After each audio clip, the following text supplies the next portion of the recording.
하나님께서 영광스럽고 복된 귀한 예배로 우리를 불러주셨습니다. 이제 다 함께 목도하심으로 하나님 앞에 예배드리도록 합니다. 내가 여호와를 기다리고 기다렸더니 귀를 기울이사 나의 부르짖음을 들으셨도다. 나를 기가 막힐 웅덩이와 수렁에서 끌어올리시고 내 발을 반석 위에 두사 내 걸음을 견고케 하셨도다. 새 노래 곧 우리 하나님께 올릴 찬송을 내 입에 두셨으니 많은 사람이 보고 두려워하여 여호와를 의지하리로다. 여호와를 의지하고 교만한 자와 거짓에 치우치는 자를 돌아보지 아니하는 자는 복이 있도다. 아멘. 찬양과 영광과 존귀를 받으시기에 합당하신 삼위일체 되신 여호와 하나님, 오늘 이 예배를 통하여 홀로 영광 받으시고 높임을 받으시옵소서. 온 성도들이 하나님 앞에 신령과 진정으로 엎드려 예배드리며 우리 하나님을 경외하며 하나님을 사모하며 예배드릴 때에 주님 함께하여 주옵시고 이 예배를 지켜주시옵소서. 우리가 무엇이간데 우리를 이토록 사랑해 주시고 우리가 무엇이간데 우리를 위하여 그 아들 예수 그리스도께서 이 땅에 오셔서 그 고통과 고난을 십자가의 죽으심을 친히 감당하시며 우리를 살려주셨는지요.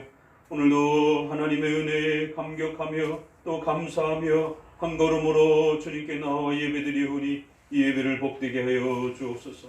우리의 온 예배를 하나님께 맡겨드리오며 예수 그리스도 이름으로 기도드리옵나이다. 아멘. 찬송 100장 다 함께 찬송하도록 합니다.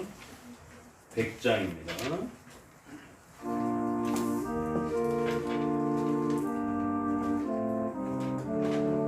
온 땅이여 여호와께 즐거운 찬송 부르자.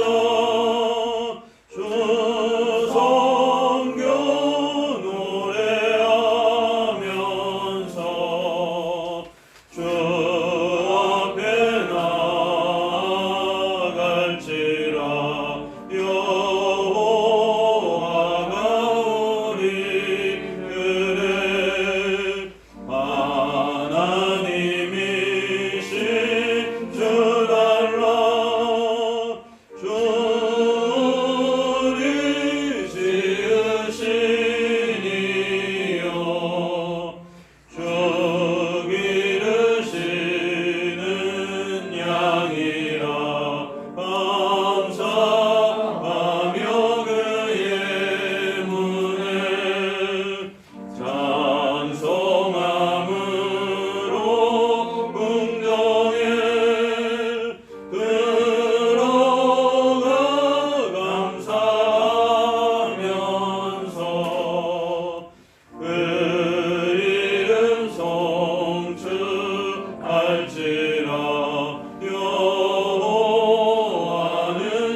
사도신경으로 우리의 신앙을 하나님께 고백하도록 합니다. 전능하사 천지를 만드신 하나님 아버지를 내가 믿사오며 그 외아들 우리 주 예수 그리스도를 믿사오니 이는 성령으로 잉태하사 동정녀 마리에게 나시고 본디오 빌라도에게 고난을 받으사 십자가에 못 박혀 죽으시고 장사되사 지옥에 내려가신 지 사흘 만에 죽은 자 가운데서 다시 살아나시며 하늘에 오르사 전능하신 하나님 우편에 앉아 계시다가 저리로서 산 자와 죽은 자를 심판하러 오시리라. 성령을 믿사오며 거룩한 공예와 성도가 서로 교통하는 것과 죄를 사하여 주시는 것과 몸이 다시 사는 것과 영원히 사는 것을 믿사옵나이다. 아멘. 성경 교독 말씀 구약 다니엘서입니다. 4장입니다.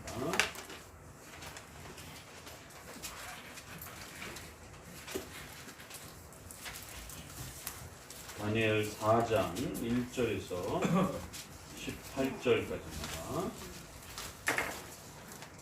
다니엘 4장 1절에서 18절. 다니엘서는 두 번의 그러한 꿈을 통해서 하나님께서 당대의 최고의 국가였던 바벨론 제국 전체를 하나님이 어떻게 다스리시고 지배하시는지, 또 더 나아가서 전 우주적 역사를 하나님의 주권과 섭리 속에서 어떻게 다스려 가시는지를 가르치는 하나님의 신적 작정과 섭리의 위대함을 잘 드러내고 있습니다. 인간 세상은 인간의 손에 달려 있는 것이 아니라 하나님의 뜻과 하나님의 계획과 섭리 아래 움직여져 가는 것임을 깨닫도록 우리에게 귀한 본문을 통해서 가르칩니다. 내용들을 잘 묵상하시면서 교도하도록 합니다. 느부갓네살 왕은 천하에 거하는 백성들과 나라들과 각 방언하는 자에게 조서하노라. 원하노니 너에게 많은 평강이 있을지어다. 직접이 높으신 하나님이 내게 행하신 이적과 기사를 내가 알게 하기를 지시하노라. 그도다 그 이적이여 능하도다 그 기사여 그 나라는 영원한 나라여 그 권병은 대대에 이르리로다. 나 느부갓네살이 내 집에 편히 있으며 내 궁에서 흘러갈 때 한 꿈을 꾸고 그로 인하여 두려워하였으되 곧 내 침상에서 생각하는 것과 뇌 속으로 받은 이상을 인하여 번민하였노라. 이러므로 내가 명을 내려 바벨론 모든 박사를 내 앞으로 불러다가 그 꿈의 해석을 내게 알게 하라 하매 박수와 술객과 갈대와 술사와 점장이가 들어왔기로 내가 그 꿈을 그들에게 고하였으나 그들이 그 해석을 내게 알게 하지 못하였느니라. 그 후에 다니엘이 내 앞에 들어왔으니 그는 내 신의 이름을 쫓아 벨드사살이라 이름한 자요 그의 안에는 거룩한 신들의 영이 있는데라.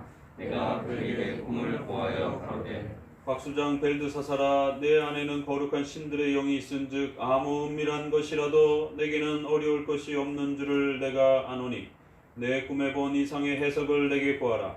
내가 침상에서 나의 뇌 속으로 받은 이상이 이러하니라.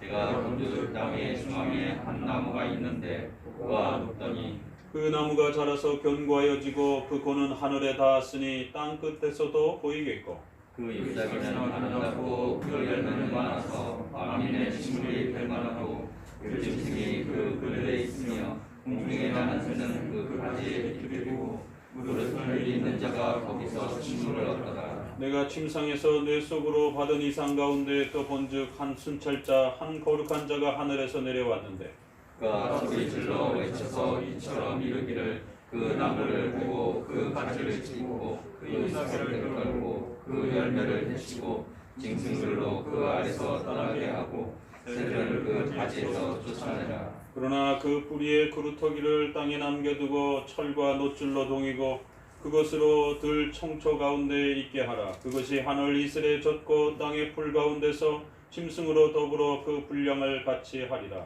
또 그 마음은 편하여 인생의 마음 같지 아니하고 인생의 마음을 받아 일곱 대를 지나리라. 이는 순찰자들의 명령대로요 거룩한 자들의 말대로니 곧 인생으로 지극히 높으신 자가 인간 나라를 다스리시며 자기의 뜻대로 그것을 누구에게든지 주시며 또 지극히 천한 자로 그 위에 세우시는 줄을 알게 하려 함이라 하였느니라. 나 느부갓네살 왕이 이 꿈을 꾸었나니 너 벨드사살아 그 해석을 밝히 말하라. 내 나라 모든 박사가 능히 그 해석을 내게 알게 하지 못하였으나 오직 너는 능히 아니니 이는 거룩한 신들의 영이 너 안에 있음이니라. 아멘. 신약 로마서 15장입니다.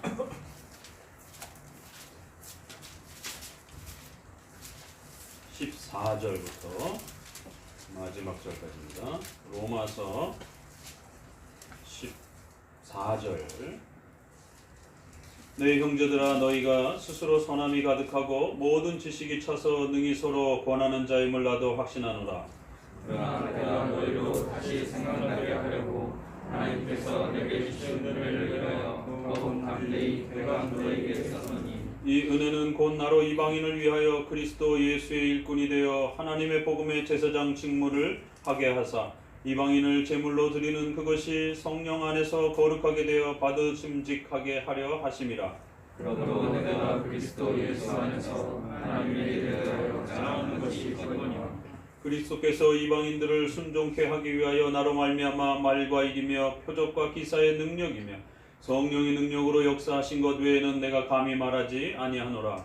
이로 인하여 내가 예루살렘으로부터 두루 행하여 일루리로까지 그리스도의 복음을 평안하게 전하리라. 또 내가 그리스도의 이름을 부르는 곳에는 복음을 전하지 않기로 힘썼노니 이는 남의 터 위에 건축하지 아니하려 함이라.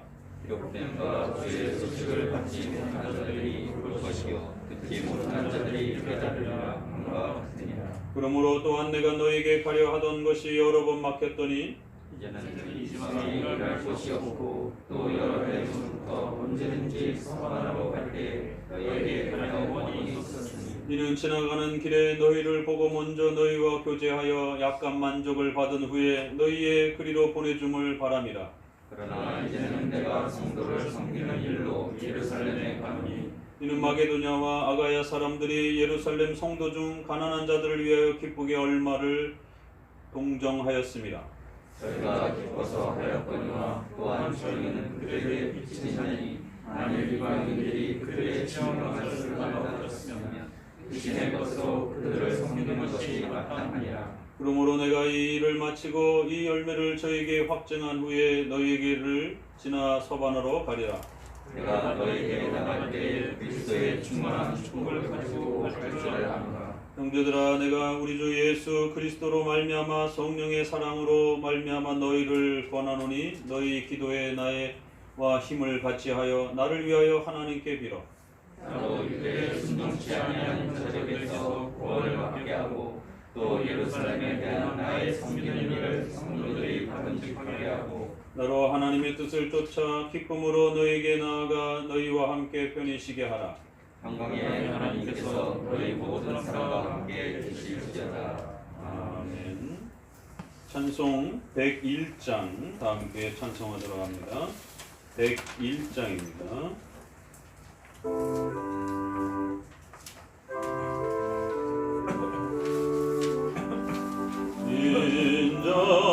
인자와 공인애가 찬송하리. 여호와 주께 찬양하리라. 여호와 주께 찬양하리라.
교리문답 13문에서 15문입니다.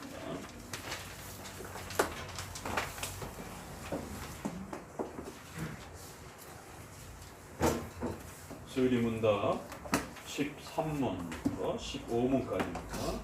13문, 우리의 첫 조상은 창조된 상태로 계속 살았습니까? 우리의 첫 조상은 자유의지를 가지고 하나님께 죄를 정함으로 창조된 상태에서 타락했습니다. 죄는 무엇입니까? 죄는 하나님의 법을 순종하되 부족한 것이나 어기는 것입니다. 우리의 첫 조상이 창조된 상태에서 타락하게 된 죄는 무엇입니까? 우리의 첫 조상이 창조된 상태에서 타락하게 된 죄는 금지된 열매를 먹은 것입니다. 13문부터는 이제 죄에 대한 내용으로 소유리 문답이 또 계속 소개하고 있습니다. 하나님에 대한 중요한 내용들을 앞서 12문까지 소개하고 이제 그 다음에 13문부터는 우리가 죄론이라고 하는 인간론이라고도 하고 죄론이라고도 하는 인간의 죄에 대한 성경의 가장 중요한 내용들이 무엇인지를 또 함께 몇 문들을 통해서 소개해 나가고 있습니다. 하나님에 대한 가르침과 인간의 죄에 대한 이러한 내용들이 성경 전체에 아주 중요한 구조로 그렇게 구성되어 있음을 성경 전체를 통해서 배워가야 한다라고 말하고 있습니다. 특별히 우리가 우리 인간의 죄에 대한 부분들을 정확하게 이해할 때에 또 그 죄를 짓게 된 대상인 하나님 앞에서 범죄한 것이기 때문에 하나님을 더 잘 이해하게 되고 또 그 죄를 심판하시는 하나님을 또 잘 이해하게 되고 또 그 죄로부터 우리를 구원하시는 또 하나님에 대해서 더욱 잘 이해하게 되는 것입니다. 이처럼 인간의 죄의 이 중요한 면들을 심각한 면들을 정확하게 이해할수록 하나님에 대해서 우리는 더 많이 더 정확하게 이해하게 되는 것입니다.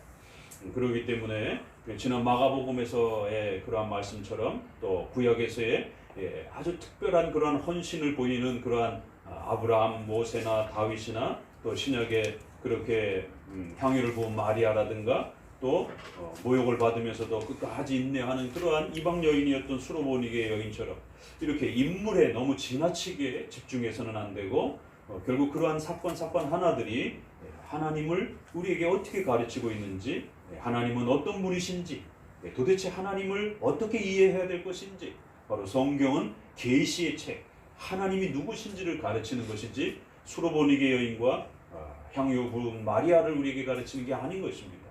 이 성경을 거꾸로 읽는 이러한 한국교회의 심각한 이러한 큐티 문화들을 신속히 우리는 교정해 가야 합니다. 소유리 문답에서는 이처럼 하나님이 누구신지 또 그 삼위일체 하나님께서 신적 작정과 섭리를 행하신 그러한 일들을 성경을 통해서 잘 배워가야 됩니다.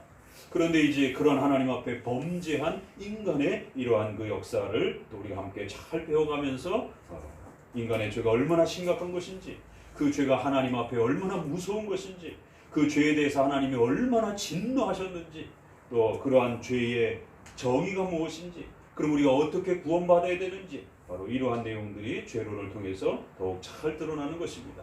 그렇기 때문에 여러분이 아브라함을 읽을 때 아브라함에게 너무 집중해서는 안 되고 그 아브라함을 통해서 하나님이 어떤 분이신지, 또 그 아브라함을 통해서 인간의 죄가 무엇인지에 대해서 집중하셔야 되는 것입니다. 이렇기 때문에 소유리 문답, 특별히 30문 아래쪽은 아주 중요한 그 핵심들이, 뒷부분도 물론 중요하지만 30문 앞쪽은 성경 전체의 핵심이 되는 아주 중요한 면들을 하나씩 정확하게 짚어내고 있고, 그러한 내용들을 중심으로 성경을 읽어가게 될 때에 우리가 성경을 더욱 풍성하게 이해할 수 있다라고 말하고 있습니다. 자, 그러면 죄론과 관련해서 우리가 정확하게 이해해야 되는 성경에서 말하는 죄가 무엇인가? 우리의 첫 조상은 그러면 창조한 상태에 계속 살아 있었습니까? 하나님의 신적 작정을 이루기 위하여 창조와 섭리를 행하셨습니다. 그 창조의 행위에 아담과 하와를 지으시고 그들을 통하여 전 인류가 태어나도록 그들을 인류의 조상으로 그렇게 세워주셨다라고 말하고 있습니다. 그럼 이러한 하나님의 형상으로 만들어주셨고 더 나아가 그 인간과 언약을 맺는 이런 엄청난 하나님의 은혜와 은총을 우리는 성경을 통해서 배우게 됩니다. 세상의 수많은 종교들은 그 신 앞에 뭔가를 갖다 바쳐야 된다라고 끊임없이 재물을 요구하는 그러한 신들의 이야기를 듣습니다. 그러나 우리는 창세기를 열자마자 하나님의 형상으로 인간을 지으시고 그 하나님의 형상으로 남자와 여자라라고 합니다. 그래서 남자와 여자의 그러한 평등한 인격 관계를 또 이야기하기도 하고, 또 그러한 하나님의 형상으로 지은 남자와 여자에게 하나님이 언약이라고 하는, 천사들하고도 맺지 않은 오직 인간하고만 맺어 주신 언약이라고 하는 어마어마한 신과의 그 자비로운 은혜들을 우리는 기독교를 통해서 듣게 되는 것이에요. 유일하게 기독교만이 신이 인간을 어떻게 사랑했는지에 대해서 이렇게 풍성하게 이야기하는 것이에요. 그런데 이러한 첫 창조된 상태에서 이제 그 문장 하나씩 잘 보셔야 됩니다. 우리의 첫 조상은, 아담과 하와는 첫 조상이라는 것이 인류의 대표자라는 것입니다. 그리고 그들에게 자유의지를 주셨다라고 말합니다. 절대로 기계처럼 살아가지 않도록, 절대로 짐승처럼 본능으로 살아가지 않도록, 또 이런 돌과 나무처럼 그저 창조된 그대로 기계처럼 살지 않도록 자유의지, 선과 악에 대한 인격적인 그러한 선택을 하며 살아갈 수 있도록, 그래야 하나님의 형상으로서의 그러한 인격적 관계를 행할 수 있도록 하나님은 그들에게 모든 자유의지의 능력과 힘을 부여해 주셨다라고 말하고 있습니다. 많은 사람들이 성경을 읽으면서 제일 의문시되는 것이, 왜 하나님이 선악과를 만들어서 인류를 이렇게 망가뜨렸는가, 이런 부정적으로 접근을 합니다. 그러나 오히려 그 선악과가 없었다라면 이 자유의지는 전혀 발휘되지 않는 것입니다. 그저 짐승들처럼 본능으로 살아가는 거예요. 우주 만물처럼 그냥 짜여진 대로, 시계추의 톱니바퀴처럼 그냥 짜맞춰진 대로 살아가는 것이에요.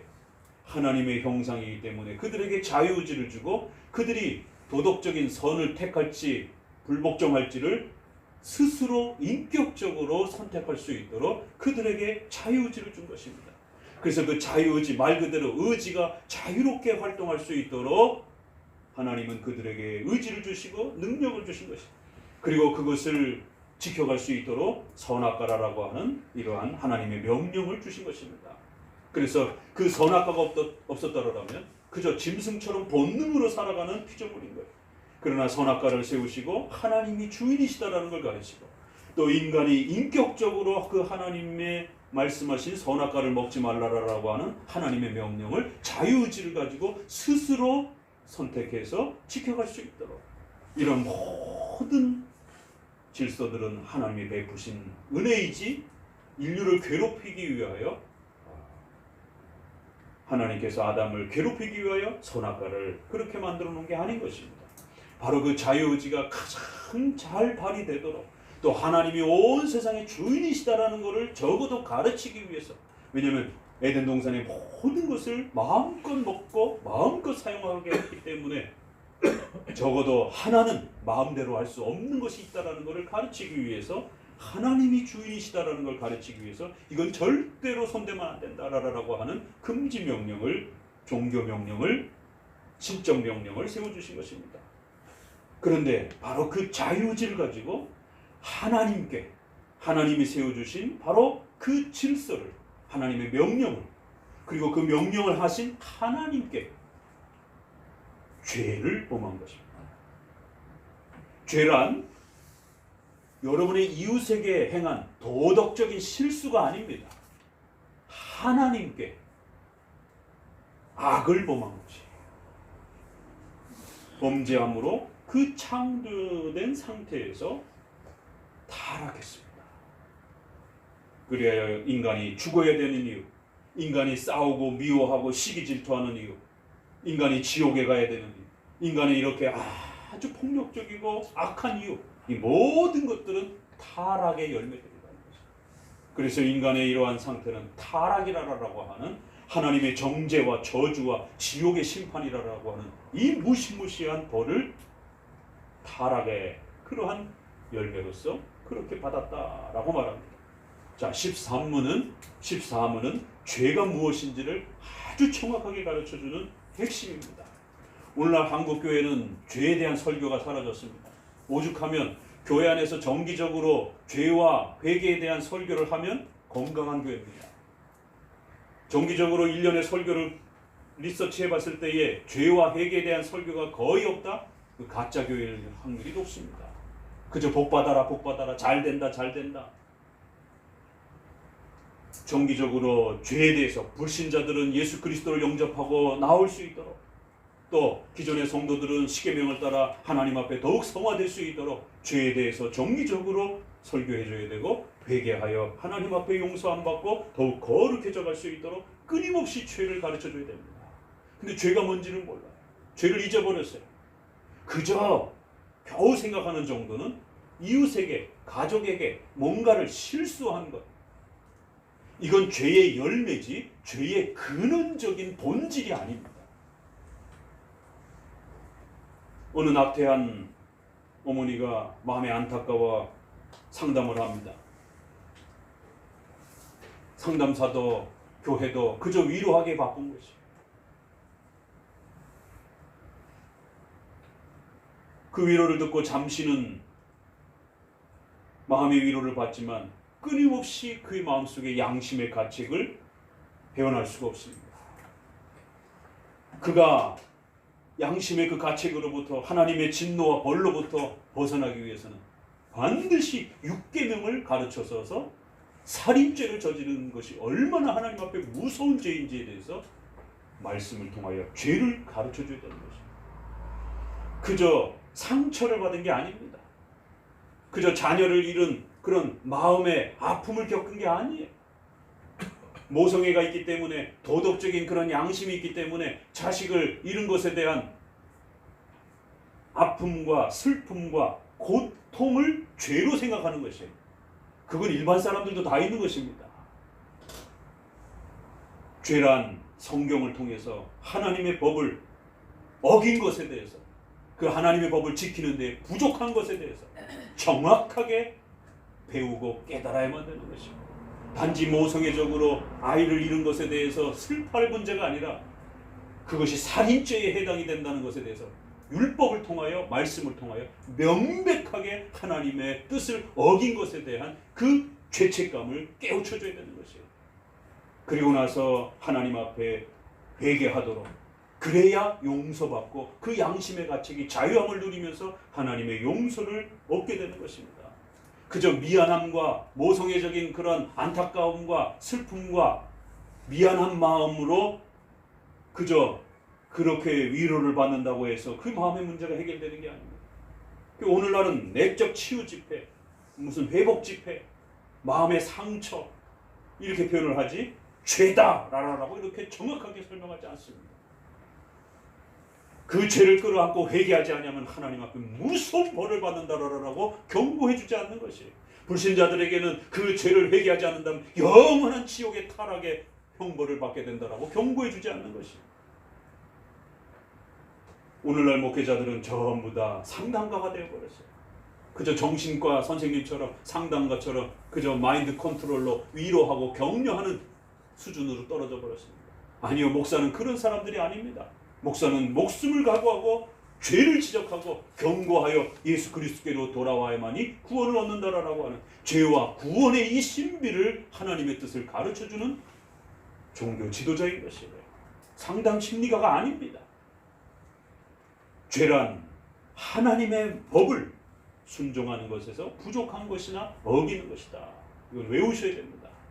요한일서 3장 4절에 죄를 짓는 자마다 불법을 행하나니 죄는 불법이다라고, 하나님의 말씀을 어긴 것이다라는 것이에요. 어떤 사람들은 교회 역사 속에서 교만을 이렇게 죄다라라고 죄의 정의로 얘기를 하기도 하고, 가톨릭에서는 선의 결핍이다라고도 이렇게 이야기를 하기도 하고, 인본주의에 있어서는 마음의 상처다라고 이렇게 이야기를 하기도 하지만, 성경적 죄의 정의는 하나님의 뜻, 하나님의 말씀을 어긴 것입니다.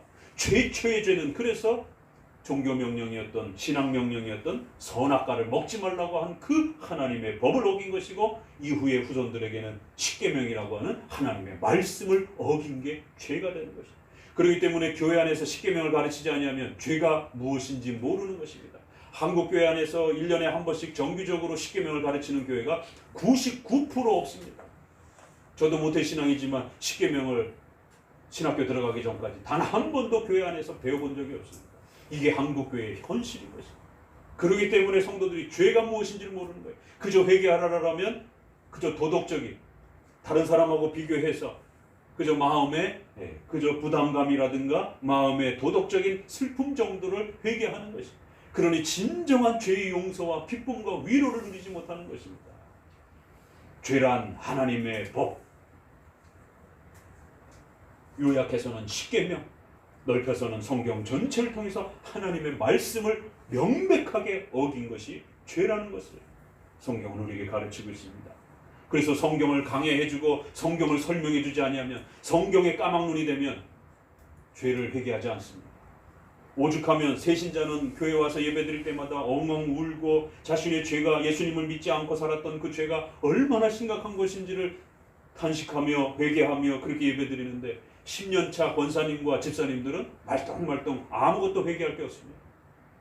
정작 회개하라면 뭘 잘못했는데요? 라고 이렇게 묻는 거예요. 왜? 적어도 내가 이렇게 10년 동안 신앙생활 열심히 잘하고 있는데. 아니요. 성경을 훨씬 많이 아는 권사님과 장로님이 회개할 게 훨씬 많은 것입니다. 새신자는 회개할 게 별로 없어요. 왜요? 회개가 뭔지 모르니까 잘. 하나님의 말씀을 모르기 때문에 죄가 뭔지 잘 모르는 거예요. 모르는데 뭘 회개를 합니까? 그러나 장로님과 권사님과 집사님들은 성경을 잘 알기 때문에 이것도 죄고 저것도 죄고 저것도 죄였구나. 성경을 알면 알수록 미처 죄라고 생각하지 않았던 많은 면들이 우리의 삶 속에 죄라는 걸 깨닫게 되고 훨씬 더 많이 회개를 하게 되는 회개거리가 있는 것이죠. 그런데 우리는 거꾸로 되었어요. 그만큼 성경을 모르니까, 성경을 가르쳐주지 않으니까 결국 회개거리가 없어지는 것입니다. 죄는 무엇입니까? 이 13호는 이렇게 아주 중요한 성경, 구약, 신약 전체를 통해서 하나님의 말씀을 어긴 것이 죄라는 것을 부단히 배워가셔야 됩니다. 아브라함을 읽을 때 아브라함의 헌신과 수고에 집중을 하는 것이 아니라 그 아브라함이 어떤 죄를 저질렀는지, 하나님 앞에 어떤 범죄를 했는지, 그 범죄를 어떻게 회개하고 용서받았는지에 대해서 죄 관점으로 읽으셔야 되는 거죠. 그럴 때에 우리의 첫 조상, 그래서 모든 사람들이 무죄 상태에서 태어나서 하나님 앞에 테스트 받는 게 아니라 하나님의 질서는 아담과 하와를 인류의 대표자로 세우고 그 대표자에게 자유의지를 주셔서 모든 능력을 주셨고, 그들이 순종하면 모든 인류가 복을 받고 그들이 범죄하면 모든 인류가 죄인이 되는 이러한 창조적 언약의 질서를 세우셨다는 거죠. 이 하나님의 창조의 언약을 이해를 못하게 되면 죄가 무엇인지를 이해를 못하게 되고, 죄가 무엇인지를 이해를 못하게 되면 구원이 뭔지를 이해를 못합니다. 구원은 막 쓰러지고 막 신비한 경험을 하고 그런 것이 아니에요. 이제 후에 나오겠지만 죄란 바로 하나님의 말씀을 어긴 것이에요. 언약을 어긴 것이에요. 그래서 이신칭이란 바로 하나님 앞에 언약을 어겨서 하나님 앞에 선악과를 먹으면 반드시 죽으리라고 하는 하나님의 정죄, 심판자 앞에서 정죄를 받은 것입니다. 저주를 받은 것이에요. 그리고 부패와 타락이 따라붙은 것입니다. 그래서 구원이란 정죄가 해결이 돼야 되는 거예요. 로마 가톨릭이 자꾸 성화를, 도덕적으로 착해지는 것을 구원이라고 자꾸 가르치는 것이에요. 그래서 성도들로 하여금 착한 일을 해야 하도록, 그래서 착한 일을 하면 자기가 구원받은 것처럼 선행에 대한 이러한 구원 개념이 자꾸만 들어오는 것입니다. 구원의 이신칭의 개념이 뭔지를 모르는 겁니다. 이신칭의 개념은 이렇게 죄와 창조로 거슬러 올라가서 하나님 앞에 언약을 어겼고 선악과를 먹으면 반드시 죽는다. 그 죽음이란 육체의 죽음뿐만 아니라 지옥의 영원한 형벌을 받게 된다라고 하는 하나님의 저주입니다. 그 저주를 해결해 줘야 되는 거예요. 그래서 우리가 예수님을 믿음으로 영접하여 예수님을 받아들였을 때 우리는 여전히 옛날과 똑같은 험악한 사람이고 옛날처럼 여전히 연약한 사람이에요. 그럼에도 불구하고 선하고 착한 행실을 많이 못한 인간이라 할지라도 믿음으로 예수님을 영접할 때에 그 저주가 하나님 편에서 걷어들여지는 것입니다. 예수 그리스도의 의로움을 통하여 예수님이 십자가의 죽으심을 통하여 대신 우리의 죄값을 치름으로 인하여 그 정죄와 저주를 없애주는 겁니다. 우리가 착하게 바뀐 게 아닙니다. 우리가 선하게 바뀐 게 아니에요. 예수님을 믿으면 갑자기 신비로운 경험을 하고 막 땅바닥에 굴러떨어지고 막 이상한 전기 체험을 하고 이런 게 아닙니다. 예수님을 믿고 영접할 때는 이러한 구원의 은혜를, 죄를 깨닫고 그 죄로부터 구원하시는 그리스도의 은혜를 마음으로 믿음으로 인정하고 받아들이는 거예요. 그러면 우리는 아무것도 바뀐 게 없어요. 그럼에도 불구하고 칭의, 하나님의 저주를 하나님이 거두어 드리는 거예요. 우리는 아무것도 바뀐 게 없습니다. 예수님을 믿기 전이나 후나 똑같은 사람이에요. 이걸 자꾸 착각해서 신비주의에서는 방언을 하고 무슨 쓰러지고 이런 경험이 있어야 구원받은 것처럼, 구원의 어떤 증거가 나타나는 것처럼, 자유주의에서는 무슨 착한 행실을 하고 로마 카톨릭에서는 이런 선한 행위를 해야, 예수님 믿고 술 담배 끊어야 마치 신자가 된 것처럼, 아니요. 그런 거 하나도 없이도 믿음으로 구원받는 겁니다. 그래서 하나님의 정죄와 저주를 없애주는 거예요.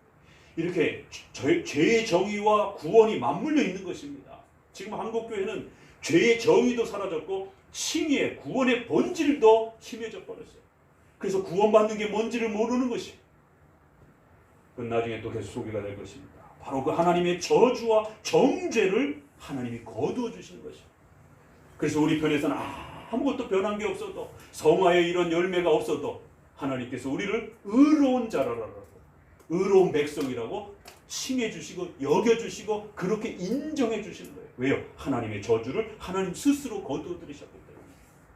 그리고 나서 죽을 때까지 착하게 살아가는 겁니다. 성화의 열매를 맺는 것이. 그래서 성화의 열매가 조금 부족해도 예수 그리스도를 진실하게 믿음으로 고백하면 누구든지 의로운 하나님의 자녀로서 인정을 받는 겁니다. 자꾸 착하게 살아가는 그 변화된 모습을 보고 신자인지 아닌지를 자꾸 확인하려고 하는 이러한 선행구원식의 이러한 모습들이 한국교회 안에 비일비재하고, 신비주의에서는 무슨 신비체험을 해야 구원받는 것처럼 이렇게 구원론이 지금 한국에 다 망가져 있습니다. 죄란 첫 조상 인류의 대표자로 세워서 그들을, 아담과 하와를 통하여 자유의지를 주셨고, 그들이 성공하면 모두가 복받고 그들이 잘못하면 모두가 잘못하는 것이에요. 왜 우리가 죄인입니까? 나 아무 짓도 안 했는데, 사람도 안 죽였는데. 바로 이 죄의 개념은 첫 조상을 인류의, 우리의 대표자로 이해하는 것에서부터 출발하는 거예요. 내가 아담처럼 죄를 졌던 안 졌던 상관없습니다. 로마서 5장에 있는 것처럼 바로 아담 안에서 우리는 인류의 후손으로서 아담이 대표자로 하나님 앞에 그 언약의 순종의 테스트를 받은 겁니다. 그럴 때 아담은, 하와는 자유의지로서 인류의 대표자로서 불순종했고, 그 불순종의 대가로 하나님의 저주와 저주를 받았고, 그래야 타락하여 모든 후손들이 하나님 앞에 정죄와 저주의 상태로, 타락한 상태로 태어나는 것입니다. 죄란 이런 것이에요. 그래서 죄란 하나님과의 첫 아담이 인류의 대표자로서 언약을 맺었다라고 하는, 그래서 그 언약을 실패했다라고 하는 이 성경의 독특한 인류가 하나님과 맺은 이 언약 관계를 설명해 주지 않냐면, 왜 우리가 죄인인지, 난 열심히 착하게 살아가고 있는데.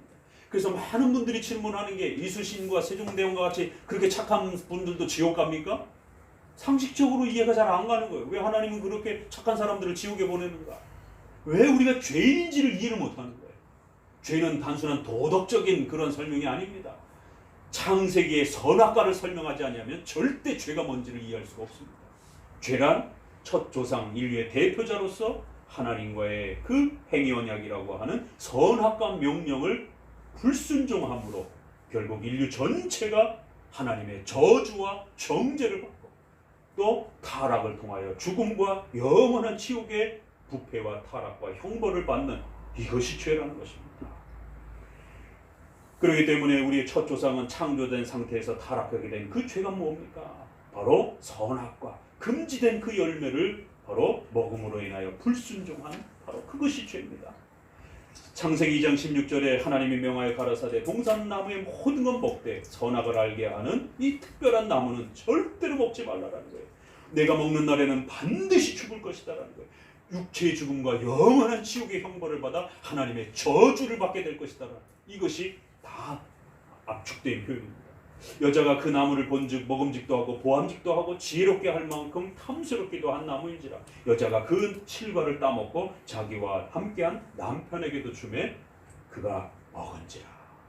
바로 선악과 하나님께서 세워주신 신앙의 명령, 종교 명령, 하나님과의 행위 언약이라고 하는 언약적 명령을 파괴하고 불순종한 것입니다. 말씀을 어긴 것입니다. 그 말씀을 어긴 것이 죄고 그 결과가 전 인류가 하나님의 저주와 두 개입니다. 하나님의 정죄. 그래서 우리는 하나님 앞에 저주를 받은 자들이에요.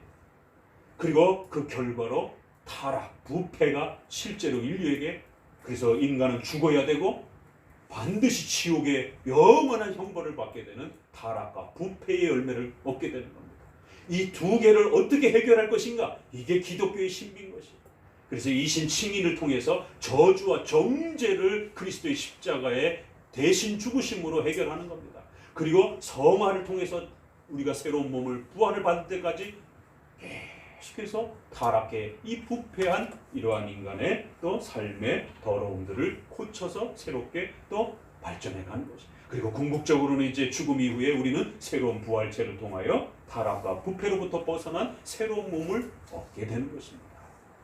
로마 가톨릭은 바로 이 칭의와 성화를 섞어가지고 선행적 구원, 공로적 구원, 착한 일을 해야 구원받는 것처럼, 신비 체험을 해야 구원받는 것처럼, 그래서 순복음교회에서 방언을 해야 구원받는 것처럼, 또 오늘날에는 여러 가지 신비 체험을 해야 구원받는 것처럼 이렇게 죄와 구원이 깨져버리니까 결국 그것을 공로적으로, 신비 체험적으로, 또 선행적으로 그렇게 교회 안에 어둠의 가르침으로 그렇게 유혹이 되고 있는 것입니다.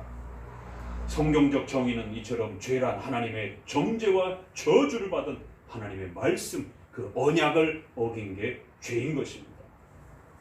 하나님의 십계명의 말씀을 계속해서 범죄하고 있는 그것이 죄인 것입니다. 기도합니다. 하나님 감사합니다. 오늘도 귀한 주일을 맞이하여 하나님께 엎드립니다. 하나님 앞에 예배드립니다. 우리의 예배가 온전히 하나님을 기쁘시게 하는 예배 되게 해주옵소서. 우리가 무엇이간데 우리를 죄와 사망의 저주와 또 죽음의 형벌로부터 타락과 부패로부터 우리를 구원하여 주셨는지 평생 갚아도 다 갚을 수 없는 이 구원의 은총을 저희가 얻었습니다. 이제 우리 주님의 것으로 하나님을 위하여 사는 자들 되게 하시고 그래 오늘도 하나님 앞에 예배드리며 하나님을 경외합니다. 하나님 인류가 처한 전염병의 위험으로부터 우리를 긍휼히 여겨 주시옵시고 또 이 나라의 민족이 처한 여러 가지 어려움들을 불쌍히 여겨 주옵소서. 하나님 앞에 범죄한 죄들을 회개하고 주님께로 돌이키며 교회로 나올 수 있는 복음의 역사들이 일어나는 시간들 되게 주옵소서. 우리 교회가 먼저 반성하고 회개하며 차복할 수 있는 시간들 되게 주시옵소서. 또 국가로부터 여러 가지 반기독교적인 또 정책들이 또 쏟아져 나오고 있습니다. 낙태법과 또 차별금지법과 동성애법과 같은 이러한 반기독교적인 심각한 기독교의 정체성을 흔드는 법들이 쏟아져 나오고 있습니다. 이 악한 또 정책들을 통하여 정부가 교회를 핍박하지 못하도록 위정자들의 마음을 하나님 지켜주시고 회개하고 또 돌이키는 역사가 있게 주시옵소서.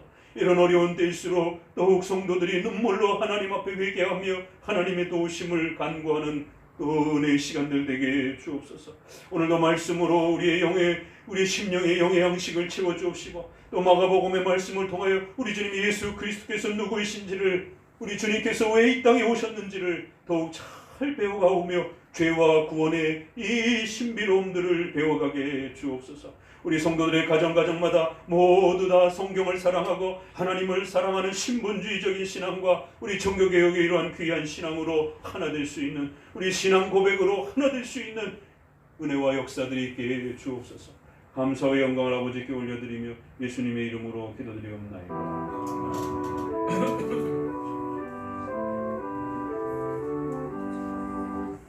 성경 말씀 마가복음 7장 14장 7절 8절입니다. 마가복음 14장 7절 8절 제가 봉독하도록 합니다. 가난한 자들은 항상 너희와 함께 있으니 아무 때라도 원하는 대로 도울 수 있거니와 나는 너희와 항상 함께 있지 아니하리라. 저가 힘을 다하여 내 몸에 향유를 부어 내 장사를 미리 준비하였느니라. 아멘. 지난 앞서 이 전체 본문을 통해서 14장 앞부분의 내용을 통하여 아주 우리는 중요한 그리스도께서 이제 죽으심을 향하여 나아가는 그 첫 장면에서 이 그리스도의 죽으심이 얼마나 고귀하고 영광스럽고 또 예수님께서 이 땅에 오신 근본적인 목적은 바로 하나님 앞에서 저주와 정죄받은 우리 인간의 이 죄, 그래서 반드시 죽어야 된다라고 하는 이 하나님의 정죄를 스스로 짊어지시고 우리 대신 그 죄값을 죽어야 된다라고 하는 이 죄값을 치르시기 위한 바로 그 목적으로 오셨다는 사실을 이제 우리는 첫 14장 내용을 통해서 소개받게 됩니다. 마가복음 복음서 후반부를 통해서 끊임없이 세 가지 질문을 던지셔야 됩니다. 새길로 빠지면 안 돼요. 가장 중요한 핵심은 예수 그리스도는 누구신가? 신성과 인성을 가지신 참 하나님이요 참 사람이신 한 인격의 두 본성을 가지신 이 두 성품을 가지신 신성과 인성을 가지신 이 놀라운 신비 예수 그리스도는 누구신가? 그리고 두 번째는 예수님이 이 땅에 왜 오셨는가? 예수님이 이 땅에 오신 목적을 정치 사회적으로 또 신비 체험적으로 이러한 다른 방식으로 봐서는 안 됩니다. 예수님께서 왜 이 땅에 오셨는가? 이걸 끊임없이 질문하셔야 됩니다. 세 번째, 그렇기 때문에 우리는 이 예수님을 통하여 어떤 은혜와 열매들을 누리게 되는가? 이것이 특별히 복음서를 중심으로 해서 여러분이 지속적으로 물으셔야 되는, 예수님은 누구시고 또 그 예수님은 이 땅에 왜 오셨고 그러므로 인하여 이제 우리가 얻게 되는 그 은혜와 열매들은 무엇인가? 이 세 가지의 이 핵심을 놓쳐버리게 되면 결국 성경을 다른 중심으로 읽게 되는 일들이 벌어지게 됩니다. 그렇게 되면 죄, 칭의, 구원, 또 정죄, 저주, 전적 부패, 또 성화, 이러한 우리의 기독교의 중요한 가르침들을 다 놓쳐버리게 됩니다. 인간은 종교적 존재이기 때문에 절에 가서도 절을 하고 그 장엄한 분위기 아래에서 종교적 행위를 하게 되면 종교적인 위로를 일정 부분 받습니다. 그렇기 때문에 이러한 일반 종교들이 없어지지 아니하고 끊임없이 인류 가운데 존재하는 것이에요. 그들에게 아무런 즐거움이 없었다라면 그 사람들이 왜 그렇게 절에 다니고 다른 그런 종교에 그렇게 헌신하겠습니까? 나름대로 뭔가 즐거움이 있는 것이에요. 그런데 기독교도 단순한 그러한 종교적 즐거움 정도 수준으로 머물러 있게 되면 결국 우리는 타종교나 기독교나 별반 차이 없는 그런 수준에서 그저 자신의 종교적 그러한 그 갈급함을 표현해내고 그 정도에서 위로와 소망을 누리며 사는 정도밖에 되지 않습니다. 그러나 그런 위로를 가지고는 절대 구원받지 못합니다. 예수 그리스도께서 누구이신지, 그 예수님이 왜 우리에게 이 땅에 오셨는지, 예수님의 죽으심과 부활, 바로 그 복음이 우리에게 주는 의미가 무엇인지를, 그리고 그 열매가 우리에게 죄로부터의 구원이라고 하는 영생을 얻어서 천국에 살게 되는 이 소중한 구원의 열매들을 이해하지 못하게 되면 구원받지 못합니다. 교회 와서 예배드리고 1억 2억씩 되는 엄청난 파이프 오르간 속에서 아름다운 멜로디를 듣고 휘황찬란한 그런 분위기 속에서 종교적인 즐거움을 얼마든지 누릴 수 있습니다. 인간은 밥으로만 사는 존재가 아닙니다. 콘서트에 가서 좋은 음악을 들어도 마음의 위로를 느끼는 것이에요. 그거를 종교적인 이러한 엄청난 악기와 색깔과 장엄한 분위기로 얼마든지 그렇게 또 자아낼 수 있는 것이에요. 그러나 죄, 정죄, 저주, 지옥, 이신칭의, 성화, 구원, 의의 전가, 이런 부분들을 배우지 못하면 구원받지 못합니다. 그래서 오늘은 다시 한번 이제 14장부터 시작되어지는 예수님께서는 왜 이 땅에 오셨는가? 죽으러 오셨다라고 하는, 바로 이 부분의 가르침을 다시 한번 집중하면서 특별히 예수님의 인성은 어디에 계시는가? 예수님은 어떤 분이신가? 라고 할 때 우리는 예수님의 신성과 인성을 가지신 분이다 라고 이렇게 배웁니다. 한 인격, 한 신격의 신성과 인성을 가지신 아주 독특한 그런 분이시다 라고 고백을 하는 것이에요. 그럴 때 신성은 어차피 눈에 보이지 않기 때문에 그렇게 큰 혼란은 없습니다.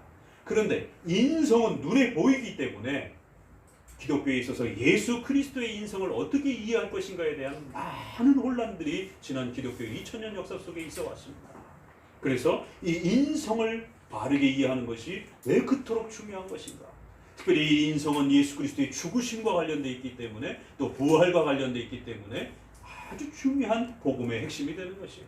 신성은 죽으실 수 없고 부활하실 수 없는 것이에요. 왜요? 신성은 영원히 존재하시는 분이기 때문에 죽으실 수 없는 존재인 것이에요. 그러나 인성은 죽으실 수 있는 것입니다. 그리고 다시 부활하신 것이에요. 죽으실 수 있다는 얘기는 인성을 우리가 볼 수 없는 그러한 시간이 있을 수 있다는 거예요. 다시 예수님께서 재림을 통하여 이 땅에 오실 때 우리는 그 인성을 볼 것입니다.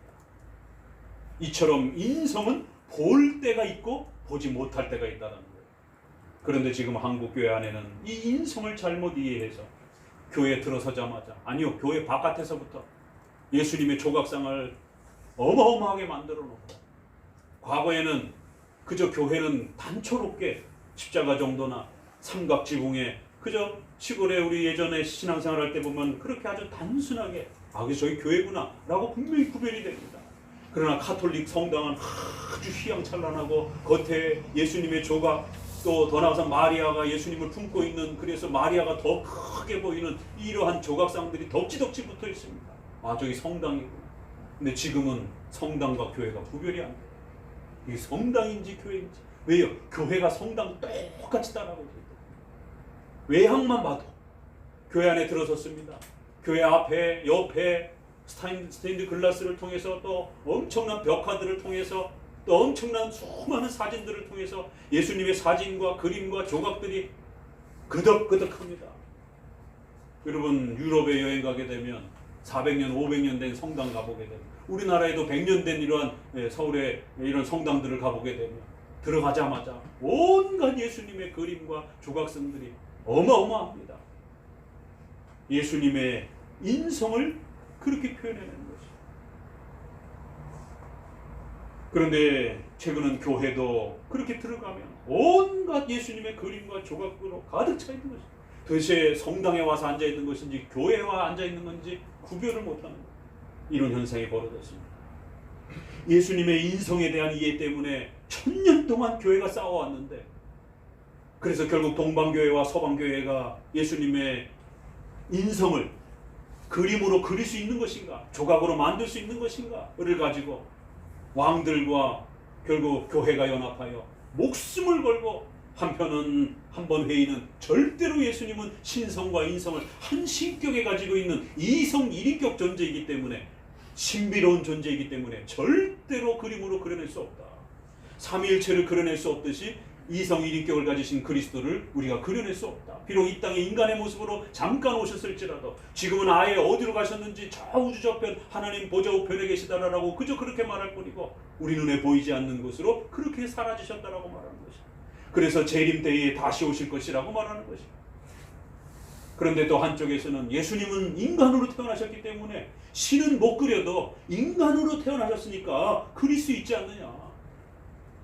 그런데 문제는 2000년 전에 그 누구도 예수님의 그림을 남겨둔 사람이 없어요. 그게 고고학적으로 아무데도 남아있질 않아요. 서양 사람들은 코가 크게, 얼굴이 길게, 동양 사람은 삿갓을 쓰고 얼굴이 짧고 노란 얼굴에 아프리카로 기독교가 전도가 선교가 되니까 아프리카의 예수님은 새카만 예수님. 이런 웃지 못할 일이 벌어지는 것이. 도대체 예수님은 어떻게 생긴 것입니까? 사진기도 없고 카메라도 없던 시절이기 때문에 예수님의 그림을 아무도 객관적으로 장담할 수가 없는 것이. 얼마 전만 해도 또 카톨릭에서 예수님을 쌌던 그 수의, 성의라고 그러죠. 그래서 그 옷을 싸서 옷 이렇게 모습이 예수님의 얼굴까지 이렇게 윤곽을 드러낸다 해가지고는 그거를 또 보관했다가 공개하면서 어마어마한 또 이슈가 됐습니다. 그게 진짜인지 가짜인지도 검증되지도 않는 그런 역사가 이 카톨릭 역사에 수도 없이 많았습니다. 그래서 그걸 팔아먹기도 하고 또 여기 게 진짜다 저기 게 진짜다 서로 싸움박질하고 예수님의 인성을 그릴 수 있느냐 조각으로 만들 수 있느냐를 가지고 1500년에서 500년까지 우리가 중세 타락했다라고 하는 바로 500년에서 1500 종교개혁이 될 때까지 싸운 것입니다. 루터의 종교개혁을 통해서 오직 믿음으로 구원받는다라고 하는 이 고백 아래는 뭐가 전제된 거예요? 절대로 예수님을 눈으로 보고 만짐으로 구원받는 게 아니라는 거예요. 가톨릭 성당에 가서 그 예수님의 그림을 보고 기도하고 예수님의 그림 앞에서 기도를 하고 조각상 앞에서 기도를 하고 그걸 만지면서 기도를 하고 이런 걸로 구원받는 게 아니라는 거예요. 오직 성경을 믿음으로 구원받는다라는 것입니다. 이게 예수님의 그림과 조각상을 개혁하는 것으로부터 루터의 종교개혁이 믿음으로 구원받는다라는 의미가 그걸 전제하고 있는 거예요. 왜? 1000년 동안 그 짓을 했기 때문에 가톨릭. 예수님을 보지 못했어도 만나보지 못했어도 오직 믿음으로 구원받는 것입니다. 성경을 통해서 죄가 무엇인지를 깨닫고 또 그 죄를 위하여 예수님이 죽으신 걸 깨닫고 그 모든 은혜가 나를 위한 것임을 그렇게 인정하고 깨닫고 고백하면 믿음으로 고백하면 누구든지 예수님을 눈으로 보고 만나보지 못했어도 얼마든지 구원받는 것입니다. 이처럼 예수님의 인성에 대한 이러한 올바른 이해는 이렇게 믿음으로 구원받느냐와 관련된 아주 중요한 내용과 또 연결이 됩니다. 그런데 지금 한국교회 안에는 가톨릭 모습처럼 교회 안팎에 온통 예수님의 그림이 난무합니다. 또 우리 성도들은 또 누구나 질세라 집에 여기저기 예수님의 그림과 조각상들을 붙여놓고 마리아 상을 앉혀놓고 촛불을 켜놓고 천주교 신자들은 거기서 기도를 합니다. 그런데 어느 순간부터 교인들도 그렇게 예수님 그림을 걸어놓고 그 앞에서 기도를 하고 예배를 드리고 이거 샤머니즘입니다. 이거 미신입니다. 그래서 우리 종교개혁과 우리 장로교에 있어서는 우리 성도들의 가정의 신방을 갔을 때 집에 그렇게 예수님의 그림이라든가 이런 거 있으면 번징과 치리를 받습니다. 반드시 제거하셔야 됩니다. 인성에 대한 이러한 이해는 믿음으로 구원받느냐 아니면 예수님을 눈으로 보고 만지고 구원받느냐와 관련된 엄청난 충돌이 일어날 정도로 이러한 갈등을 일으켰던 신학적 주제였는데 종교개혁은 바로 이 그림과 조각을 없애버리고 오직 믿음으로 구원받는다라고 하는 바로 이 가르침을 회복한 것이 종교개혁인데 오늘 한국교회는 성도들의 가정에도 집에도 차 안에도 기독교 서점에도 온통 예수님의 그림과 조각상으로 난무합니다. 교리를 제대로 공부하지 않다 보니까 이런 일들이 벌어진 것이. 멜 깁슨의 패션 오브 크라이스트라고 하는 영화가 또 나온다죠. 그 예전에 나왔을 때에 저에게도 자문이 들어와서 목사님 이거 한번 평가해 주세요. 이걸 봐야 되는지 말아야 되는지. 처음부터 보지 말라 그랬어요. 가까운 지인들한테. 또 이렇게 연결돼가지고 계속 신학적으로 기독론과 관련해서 이거 좀 설명해달라고 보고 왔는데 어떤 성도들은 막 펑펑 울고 있고 근데 또 조금 종교개혁과 이런 장로교 신앙을 개혁주의를 배운 분들은 이건 아닌 것 같은데 이러면서 왜요? 복음서의 내용하고 그 영화에서 예수님의 그 십자가에 돌아가시는 장면하고 너무 다르니까 거기 막 사탄이 막 시커멓게 나와가지고 막 뒤에서 막 속삭이고 막 이제 이런 장면들이 그러다 보니까 성도들이 막 헷갈리는 거예요. 이게 복음서의 내용하고 영화의 장면하고 막 겹치면서 이게 헷갈려가지고 이게 어떤 거가 진짜로 믿어야 되는지 막 이래. 그래서 다시 한번 저도 잠깐 이렇게 보면서 이거는 기독론에 있어서 바로 뭐가 문제가 되는지를 짚어주면서 절대로 보지 마세요. 크리스천들. 예전에 CCC가 예수님 일대기, 예수님의 십자가의 그 부분을 영상으로 만들어가지고 그걸 가지고 아프리카라든가 이런 데 가서 전도하러 다니기도 했어요. 그러니까 성도의 열심이 무조건 좋은 게 아닌 것입니다. 그 열심이 교리적으로 올바르게 정립되어 있지 아니하면 신성 모독적인 행위를 할 수 있다는 것이죠. 그저 마음에 열정만 있다라고 해서 그게 전도가 되는 게 아닙니다. 성경을 번역해주고 성경을 가르치고 말씀으로 죄를 지적하고 믿음으로 구원받는 법을 가르쳐야지 예수님 영화를 만들어가지고 영화 상영해놓고 누군가 저렇게 죽었어, 처참해, 슬퍼, 그리고는 회개하라고 그러는 거지. 뭘 회개해야 되는 겁니까? 죄가 뭡니까? 왜 우리가 죄인입니까? 왜 저 사람이 우리 죄를 위해서 죽어야 됩니까? 저 사람은 누굽니까? 아무런 설명도 없어요. 그저 그냥 영화 보고 우는 것이. 부활절 되면 필리핀, 그 전 세계 중에서도 제일 유명한 데가 필리핀이죠. 그 검은 예수 만지려고 1년에 한 번씩 그 만지면 기적이 일어난다. 그리고 필리핀에서는 카톨릭 국가이기 때문에 실제로 그 순서로 뽑아가지고 십자가에 이렇게 처형하는 장면을 재현을 하는. 뭐 또 이만한 거를 해서 빵꾸가 날 정도로 그렇게 이게 죽을 수 있으니까 여기다가 줄을 매달아가지고 이렇게 몸무게를 지탱할 수 있도록 밑에 발판을 이렇게 만들어가지고 이렇게 3명을 이렇게 세우고 골고다 언덕을 재현하는. 근데 실제로 못을 박습니다. 그리고는 가시채찍 같은 거를 해가지고는 우회를 벗고 그걸로 자기들을 때리면서 고행을 그렇게 재현해내는 것이에요. 믿음으로 구원받는 게 아니라 그런 고행을 재현하면서 고행을 경험하면서 구원을 자기 죄를 사한다라고 이런 카톨릭의 잘못된 가르침이 여전히 지금까지 있는 거예요. 그래서 그 검은 십자가, 검은 예수상 만지려고 하죠. 난리들이에요. 그게 축제로 그렇게 굳어져 있습니다. 멜 깁슨의 이 패션 오브 크라이스트 영화가 또 나온다고 그럽니다. 그리고 또 성도들 가서 펑펑 울어요. 그런데 설교하면서 마가복음, 마태복음에서 예수님 가르쳐주면서 1시간 강의 설교하면 다 졸고 앉았어요. 영상 볼 때는 막 엉엉 우는데 이 영상은 잘못된 건데도 불구하고 그건 엉엉 울면서 정말 제대로 된 예수님에 대한 설명을 가르쳐줄 때는 다 졸고 있는 것이죠. 이게 지금 오늘 우리의 심각함입니다.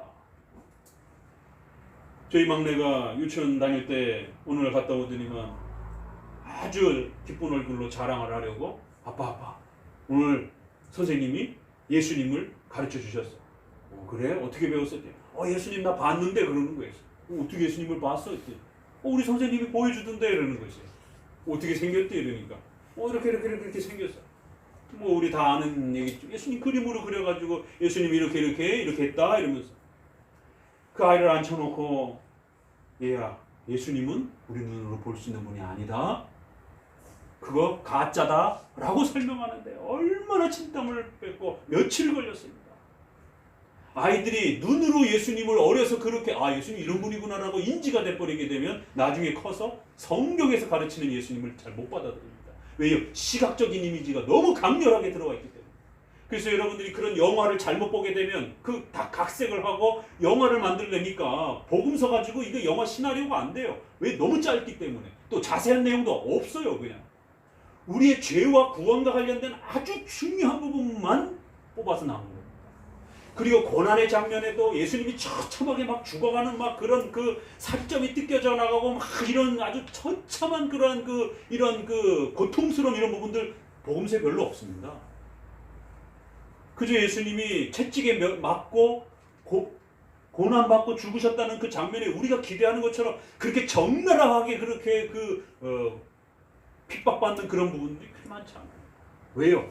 예수님이 그렇게 두들겨 맞는 게 중요한 게 아니기 때문에.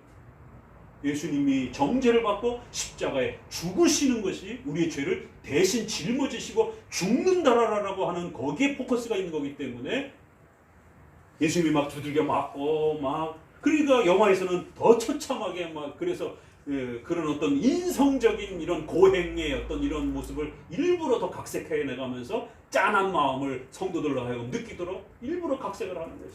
성경에도 없는 장면들을 막 만들어내는 것이에요. 그래서 저도 그 패션 오브 그래서 잠깐 봤더니 야, 이런 게 일반 영화로 나오면 이거 다 저기 벌써 다 삭제당합니다. 왜요?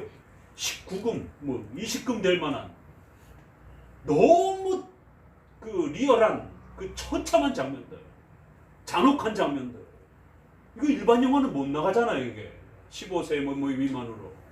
근데 종교 영화니까 아마 통과가 돼가지고 그대로 이렇게 보여지는데 그 막 살이 난자가 되는 그런 아주 그 무슨 진짜 무슨 우리 스릴러 영화 같은 데서 연쇄살인범이 그렇게 사람의 신체를 막 난자를 하는 이런 장면들을 일부러 그렇게 각색을 해서 성도들로 하여금 더 이렇게 강렬한 그러한 처참한 장면에 이렇게 충격을 받고 도전을 받도록.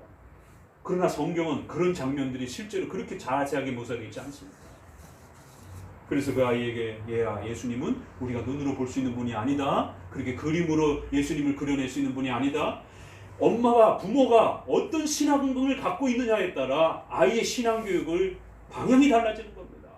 그래서 장로교 우리 개혁주의 부모들은 절대로 아이들에게 예수님을 그림으로 그려가지고 예수님을 만화로 된 그런 성경을 가지고 아이들에게 예수님을 가르치지 않습니다. 그 시각이 한번 굳어져 버리게 되면 어른이 돼서 강의 설교 못 듣습니다. 명심하셔야 돼요. 그래서 아이들이 열심히 교회 다녔는데 대학교 가서 청년이 돼서 교회를 떠나버립니다. 왜 떠나는지 이유를 부모들은 몰라요. 아이들이 설교를 못 들어요. 열심히 하고 애들이 어려서 다녔는데 왜 안 다니지? 이해를 못하는 거죠. 기독교 교육이 제대로 안 된 겁니다. 아이들에게 어려서부터 말씀을 통해서 예수님이 누구신지, 예수님이 왜 이 땅에 오셨는지, 그 예수님이 오심을 통해서 우리가 얻게 된 것이 무엇인지, 칭의가 무엇인지, 성화가 무엇인지, 정죄와 저주와 타락과 전적 부패가 무엇인지, 왜 아담이 인류의 조상인지, 대표인지, 우리 전체가 왜 죄인이 되었는지, 죄의 전가가 무엇인지, 이런 거를 교리적으로 가르쳐주고 그 아이가 말씀을 깨닫고 죄인임을 깨닫고 고백할 수 있도록 도와줘야지 그 처참한 장면을 아무리 가르쳐줘 보세요. 그럴 것 같았으면 하나님이 그림으로 성경을 만들어놨을 것이에요. 왜 어려운 히브리어 헬러, 목사님들도 쩔쩔매는 히브리어 헬러, 신학자들도 쩔쩔맵니다. 왜 이 어려운 고대 근동어로 이거를 주셔가지고 번역을 해야 되고 또 번역하는 과정에 엄청난 어려움들이 있고, 이거 차라리 그림으로 창세기 짜자자잔 해갖고 이렇게 멋있게 이렇게 얼마나 쉬워요. 예수님이 십자가 죽으실 때 그림으로 촥 해서 막 아주 신랄하게 막 난자해가지고 막 얼마나 이렇게 멋있습니까? 그런데 오늘 우리가 죄의 그림문다로 배웠잖아요. 죄 어떻게 설명할 거예요? 어떻게 그림으로 그릴 거예요? 하나님의 정죄를 어떻게 그림으로 그릴 거예요? 인류의 대표로서 행위 언약을 어긴 걸 어떻게 그림으로 그릴 거예요? 죄가 전가가 된 거를, 죄를 생물학적으로 물려받은 게 아닙니다.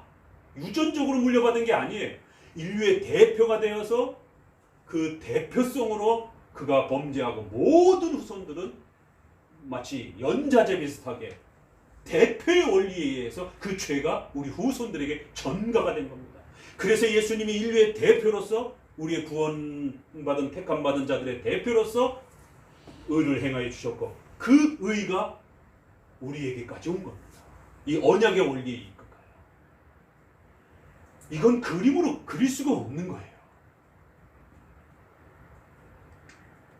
이신칭이 어떻게 이거를 그림으로 그립니까? 말로 설명하기도 어려운데. 그렇기 때문에 예수님의 인성을 그린다든가 만화로 성경을 그린다든가 라는 것이 왜 불법인지, 왜 카톨릭에서는 자꾸 예수님을 그림으로 그려내고 자꾸 만화로 예수님을 만화로 그림으로 이렇게 성경을 제작을 했는가? 우리 종교개혁은 장로교는 그럴 때마다 그 엄청난 명석한 두뇌를 갖고도 절대로 성경을 만화로 만들어내지 않았습니다. 소일이 문답, 하이델베르그 교리 문답으로 요약을 해서 성경 전체를 요약을 해서 문답으로 가르쳐주는 것이에요. 그림으로 가르쳐주는 게 아니고. 자, 본문으로 이제 들어갑니다. 자, 오늘 본문에서는 그렇기 때문에 예수님의 인성이 이렇게 중요하다는 겁니다. 예수님의 인성을 잘못 이해하니까 어려서부터 자꾸 예수님을 보려고 하는 것, 어른이 돼가지고 어디 기도원에 가가지고는 예수님 봤다, 예수님 만졌다, 예수님 꿈에서 봤다, 이렇게 자꾸만 예수님을 눈으로 보고 손으로 만지고 환상으로 만나서 예수님을 믿으려고. 아니요, 믿음으로 구원받아야 되는 겁니다. 예수님을 보고 만지고 구원받는 게 아니에요. 저도 20대 때 교회에서 그렇게 가르쳐놔가지고 기도원에 가서 하나님, 예수님 제발 이 밤에 한번 저에게 와주세요. 예수님 한번 만나고 나면은 제가 평생을 헌신하면서 살게요. 능력 있게 살게요. 예수님만 한 번만 보면은 막 온 세상을 다 변화시킬 것 같고.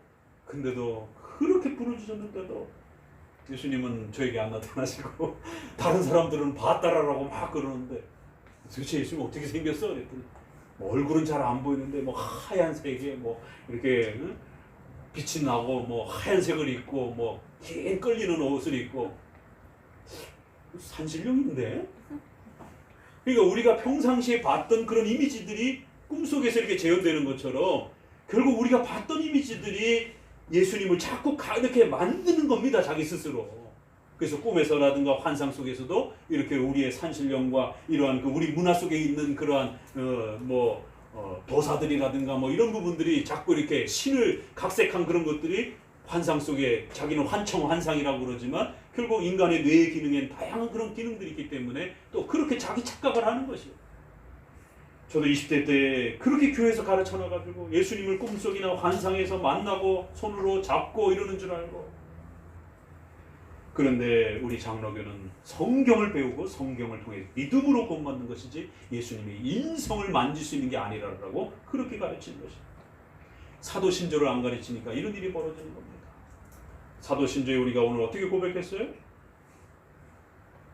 부활 승천하시고 하나님 보좌 우편에 계시고 하나님은 좌우가 없으십니다. 영이시기 때문에. 근데 왜 그렇게 표현하는가? 예수님이 이제 그 인성이 죽으시고 부활하심으로 인하여 하나님 앞에 온 세상을 다스릴 수 있는 심판주로서의 그러한 권세를, 인성조차도 연약하고 부족한 그러한 목수의 아들로 이 땅에 그렇게 오셨지만 그분은 신이시다라고 하는, 그분은 절대 주권자라고 하는 바로 하나님의 그 절대 주권을 예수 그리스도의 인성에도 부어주셨다라고 하는 그러한 하나님의 주권에 대한 영광스러움을 표현하는 것이지 장소를 표현하는 건 아니에요. 그래서 우리는 그저 승천하셔서 예수님이 저곳으로 가신 것이 어딘지 모르기 때문에 그저 하나님 보좌 우편이다 라고 정도 표현하고, 그리고 저 멀리 우주 저편으로 가셨다라고 말하는 것입니다. 그리고 저리로서, 이것은 한문투의 옛 표현입니다. 옛 고어적인. 지금 새 번역은 거기로부터 지시대명사를, 장소대명사를 아주 명확하게 썼죠. 거기로부터, 여기서부터 저기로 옮겨가셨기 때문에 이 얘기는 승천에 대한 신앙 고백은 예수님을 인성으로 절대로 볼 수 없다라고 하는 우리 기독교의 그리스도의 인성에 대한 아주 중요한 신앙 고백입니다. 근데 사도신경을 교회 안에서 배워본 적이 없으니까 멀쩡히 그렇게 고백해놓고도 기도원에 가갖고는 예수님 제발 좀 눈으로 보게 해주세요. 만져볼 수 있게 해주세요. 그래놓고 또 교회 와서 예수님은 절대로 눈으로 보거나 만질 수 없습니다. 이렇게 또 신앙 고백을 하는 거죠. 승천, 여기서 저기로 옮겨가셨다는 거예요. 그래서 재림하실 때는 거기로부터 이곳으로 인성이 우리 눈에 보이도록 그렇게 오실 것이다라는 거예요. 이처럼 승천과 재림의 오심에 대한 이 고백은 예수님의 인성을 재림 때까지는 절대로 볼 수 없다는 얘기입니다. 그래서 예수님께서는 이 향유의 사건을 통하여 자신의 죽음과 관련하여 예수님의 인성에 대한 아주 놀라운 비밀을 우리에게 하나 더 가르쳐 주신 것입니다. 가난한 자들은 너희들과 늘 함께 있지만 나는 너희와 항상 함께 있지 않을 것이다. 예수님의 인성은 특별한 목적을 갖고 이 땅에 오셨기 때문에 예수님의 인성을 늘 가까이 곁에서 보고 만지는 방식으로 하나님을 믿는 게 아니다라는 걸 가르치기 위해서 예수님의 몸은 이 땅에 죽으러 오신 것이에요. 우리의 죄값을 대신 짊어지고 선악과 명령을 어김으로 영원히 죽어야 된다라고 하는 그 죄값을, 정죄를 대신 받으시고 대신 죽으시기 위해서 오신 것이에요. 그래서 신속히 예수님은 죽으시고 난 이후에 그 인성은 사라지신 것입니다. 왜요? 그 목적을 다 하셨기 때문에. 그래서 예수님의 인성은 몇 번의 차이가 나타납니다. 구약의 수많은 백성들이, 선조들이 예수님의 인성을 만졌을까요? 봤을까요? 아브라함도, 다윗도, 그 유명한 모세도 예수님을 인성으로 보지 못했습니다. 그저 아브라함 정도가 천사 셋이 왔는데 그 중에 한 분은 하나님이셨어요. 근데 천사 같기도 하고 사람 같기도 하고, 그래서 음식을 나눠 먹었다라고 말하고 그 중에 두 천사는 사라지고 한 천사가 남아서 그 한 천사에게 기도를 하는 것을 보게 됩니다. 그래서 그 한 천사를, 한 사람을 예수 그리스도라고, 예수님이 이 땅에 오시기 전에 구약에 잠깐 하나님이 그러한 육체적 모습으로 보여주신 그러한 모습이다라고 이야기하는 것입니다. 그러나 궁극적으로 약속한 창세기 3장 15절에 여인의 후손으로 오실 것이다라고 하는 그런 방식으로 여자의 몸을 통해서 참된 인성을 가지고 이 땅에 죽으러 오시는 그러한 예수 그리스도는 아니셨던 것입니다. 잠깐 만들어주셨던 그런 몸이었던 겁니다. 그래서 신속히 아브라함에게만 보여주고 사라지신 것입니다. 나머지 사람들한테는 그것조차도 허락되지 않았습니다. 구약의 모든 우리의 선조들은 예수님을 인성으로 보지 못했습니다. 그렇죠? 이건 분명한 사실이에요. 그래서 구약은 예수님의 인성을 보거나 만지지 못했지만 얼마든지 다 구원받은 것입니다. 오실 여자의 후손으로 장차 한 아기로 오실 예수 그리스도를 바라보고 믿었던 것입니다. 사도들과 제자들은요, 예수님 곁에서 3년을 같이 동고동락하면서 먹고 마시고 만지고 같이 옆에서 자고 이러면서 생활을 한 거예요. 그건 그들에게 특별한 은혜죠. 그런데도 예수님을 제대로 믿지 못해서 지난 14장 본문을 통해서도 얼마나 꾸중받고 야단받는 것을 보게 됩니다. 아니, 그렇게 예수님을 만지고 옆에서 자고 같이 밥 먹고 이러면서도 예수님을 제대로 못 믿더라는 거예요. 우리는 예수님 보면 정말 잘 믿을 것 같죠? 제발 한 번 만나주시고 한 번 좀 나타나 주시면 신앙생활 잘할 것 같죠? 아니요. 제자들은 3년 동안 예수님 손잡고 다니고 같이 동거동록했는데도 예수님을 제대로 못 믿어서 엄청난 꾸중을 받습니다. 예수님의 인성은 그 사도들에게만 잠깐 허락된 거예요. 예수님의 인성은 죽으시고 신속히 승천하시면서 저 멀리 하나님 보좌 우편으로, 저 우주 어딘가로 하늘이 그를 그렇게 하늘에서 그리스도께서 그리스도의 인성이 거하신다라고 성경 여기저기서 얘기를 합니다. 그리고는 그 인성은 재림 때 다시 오실 것이다 라고 얘기를 하는 거예요. 자, 몇 번이나 차이가 납니까? 구약 인성이 없던 시절 예수님이 오실 것을 바라보고 믿는 것이, 사도들 신약 예수님과 동거동락하면서 믿는 것이, 예수님이 지금은 인성으로, 예수님은 분명히 인성은 존재하셔요. 성육신 하시고 죽으시고 부활하셨기 때문에 분명히 인성은 존재하셔요. 그러나 우리 눈으로 볼 수가 없어요. 만질 수가 없어요. 지금 그렇죠? 마지막 예수님의 인성이 우리 눈앞에 이제 천국에서 우리가 예수님의 인성을 보면서 영원히 사는 날이 올 겁니다. 벌써 4번의 차이가 나타납니다. 예수님의 인성을 만지고 보고 느끼는 방식에 4번의 차이가 나요. 그럼 우리는 어디에 있습니까? 요 3번째에 있는 거예요. 우리가 만약에 사도시대에 있다라면 예수님께 찾아가서 삭개오처럼 예수님을 보기 위해서 뽕나물에도 기어 올라가가지고 예수님이 지나가나 안 지나가나 보고 예수님께로 달려가야지요. 그러나 지금은 예수님께로 달려갈 수가 없습니다. 여러분 무슨 저 삼각산이나 어디 무슨 용안산에 간다고 해서 예수님을 눈으로 볼 수 있는 게 아니에요. 교회에서 열심히 설교 듣고 말씀 공부하고 믿음으로 예수님 만나면 되는 겁니다. 그렇기 때문에 오늘 예수님이 내가 너희와 영원히 함께 있지 않을 것이다. 이 말씀은 항상 함께 있지 않을 것이다. 곧 너희들이 나를 보지 못할 때가 있을 것이다. 아주 충격적인 발언이죠. 제자들은 예수님을 메시아로 믿었고 이제 그 메시아는 우리와 영원토록 함께 있을 거라 생각을 했는데 예수님이 우리와 함께 있지 않을 것이다. 그렇기 때문에 예수님이 함께 계시지 않았을 때에 너희들이 어떻게 믿음을 유지하고 살아갈 것인가, 이걸 고민해야 된다는 거예요. 예수님이 우리 눈에 보이지 않지만 믿어야 되는 이러한 시기가 너희에게 닥칠 것이다라는 것이에요. 그래서 오늘 본문에서는 예수님의 인성이 지금은 계시지만 이제 우리 눈에 안 보이는 그러한 때가 올 것이다라는 거예요. 그래서 인성이 계시고 안 계시고의 이러한 차이들을 잘 고려하셔야 된다는 거예요. 우리는 지금 세 번째 단계이기 때문에 예수님을 우리 눈으로 손으로 절대로 만질 수 있는 시대가 아닙니다. 그렇기 때문에 예수님을 눈으로 그리거나 조각상으로 만들어 놓고 그걸 마치 예수님인 것처럼 이렇게 믿고 의지하고 그러시면 안 된다는 거예요. 차 안에 예수님의 그림을 붙여놓고 예수님의 조각상을 붙여놓고 그러면 사고가 안 날 것처럼 이러시면 안 된다는 거예요. 그건 미신이 되는 것입니다. 가톨릭처럼.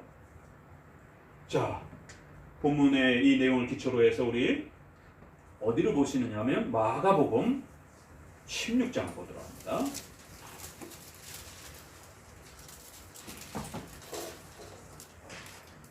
마가복음 16장에 이 부분을 다시 한 번 더 명확하게 설명을 합니다. 마가복음 16장 19절 주 예수께서 말씀을 마치신 후에 하늘로 올리우사 하나님 우편에 앉으시니라. 예수님이 제자들 눈앞에서 완전히 사라지셨다는 거예요. 성경도 이렇게 가르치고 우리 신앙 고백도 사도신조에서 하나님이 승천하셔서 하나님 보좌 우편으로 계시고 종말에 거기로부터 오실 때까지는 절대 볼 수 없습니다. 그렇지만 우리는 예수님을 믿고 사랑합니다. 이렇게 우리가 신앙 고백하는 거예요. 마가복음에서는 이처럼 예수님이 함께 인성으로 함께 계시지 않고 그리고 그 제자들로부터도 신속히 사라지셨다라고 명백하게 이렇게 우리에게 소개합니다. 마태복음으로 돌아갑니다. 부지런히 좀 몇 구절 찾아보세요. 마태복음 26장 11절. 이 향유 사건을 연결해서 소개합니다. 가난한 자들은 항상 너희와 함께 있거니와 나는 항상 함께 있지 아니하니라. 마태복음 28장 20절. 이 표현 그대로를 마태복음 28장에서는 이렇게 거꾸로 이야기를 합니다. 마태복음 28장 20절. 내가 너희에게 분부한 모든 것을 가르쳐 지키게 하라. 볼지어다 내가 세상 끝날까지 너희와 항상 함께 있으리라. 아니 26장에서는 내가 너희와 함께 있지 않을 것이다 라고 말씀해놓고 28장에 와서는 내가 너희와 영원히 함께 있을 것이라고 말씀합니다. 그렇기 때문에 교리가 필요한 거예요. 정반대로 이야기를 하잖아요. 아니 조금 전에는 함께 아니겠다고 그러시고 이제는 또 함께 있다라고 그러고 그럼 도대체 어떻게 계시겠다라는 것인가? 앞에 거는 인성을 말하는 것이죠. 인성으로는 너희랑 더 이상 함께 있지 않을 것이라는 거예요. 그러나 인성으로는 너희랑 함께 있지 않지만 신성과 성령의 능력으로 성경을 통해서 믿는 그래서 너희에게 세례도 주고 또 너희 가르쳐 지켜 분부한 이런 모든 것들을 배워가면서 그리스도와 함께하는 이러한 놀라운 인성으로는 함께하지 아니하지만 하나님의 말씀을 믿음으로 그리스도와 함께 연합하는 이러한 신비로운 함께함심이 이제 너희에게 주어질 것이다라는 거예요. 자, 누가복음으로 넘어가 봅니다. 이 복음서의 끝부분이 예수님의 인성의 이 차이를 이렇게 아주 우리에게 중요하게 나타내고 있습니다. 누가복음 24장 여기에는 다른 복음서에서 없는 엠마오로 가는 제자들과 예수님이 부활하시고 나서 만나는 장면이 소개가 됩니다. 그래서 다른 복음서에 빠져있는 이야기들이 아주 중요한 내용이 소개가 되는데요. 엠마오로 가는 제자들이 15절에 24장 15절에 저희가 서로 이야기하며 문의할 때 예수께서 가까이 이르러 저희와 동행하시나 저희 눈이 가리워져서 그인 줄 알아보지 못하는 겁니다. 예수님이 부활하셔서 그들에게 나타나셨는데도 못 알아보는 것이죠. 그러니까 예수님을 눈으로 보고 만지는 것도요. 믿음이 거기에 함께하지 않으면 멀쩡히 예수님이신데도 못 알아보기도 하고 안 믿기도 하고 이런 일이 벌어지는 것이죠. 자, 25절에 한참 동행을 했는데도 못 알아듣는 거예요. 그러니까 예수님이 책망을 합니다. 미련하고 선지자들의 말한 모든 것을 마음에 더디 믿는 자들이여 그리스도가 이렇게 고난을 받고 자기의 영광에 들어가야 할 것 아니냐 하시고 이에 모세와 및 모든 선지자들의 글로 시작하여 모든 성경에 쓴 바 자기에 관한 것을 자세히 설명하십니다. 예수님이 다시 부활하셔서 뭘 하셨어요? 기적 일으킨 게 아니고 성경을 가르쳤어요. 제자들에게. 32절 저희가 서로 말하되 길에서 우리에게 말씀하시고 우리에게 성경을 풀어주실 때에 우리 속에서 마음이 뜨겁지 아니하느냐. 이제서야 예수님을 알아보기 시작한 것이. 38절 예수께서 가라사대 어찌하여 두려워하며 어찌하여 마음에 의심이 일어나느냐. 내 손과 내 발을 보고 나인 줄 알라. 또 나를 만져보라. 영은 살과 뼈가 없으되 너희 보는 바와 같이 나는 있느니라. 제자들이 하도 믿지 못하니까 부활체가 나타나서 예수님을 직접 만져보도록 잠깐 허락합니다. 이것도 잠깐 허락한 것이지 계속 허락한 것은 아니에요. 왜 잠깐 허락했는지를 우리는 요한복음에서 보게 될 겁니다. 요한복음에서는 만지지 말라고 그래요. 여기서는 만져봐라 라고 이렇게 손을 내미시지만 어떤 본문에서 또 만지지 말라라고 그러십니다. 아니 또 왜 만지지 말라 할 땐 또 만지라 할 땐 또 언제고 왜 또 만지지 못하게 하시는가? 여기에서는 예수님의 부활을 증명하기 위해서 잠깐 만져볼 수 있도록 그렇게 허락합니다. 그러나 신속히 44절에 이르시되 내가 너희와 함께 있을 때에 너희에게 말한 바 곧 모세와 율법과 선지자의 글, 이게 성경을 말하는 겁니다.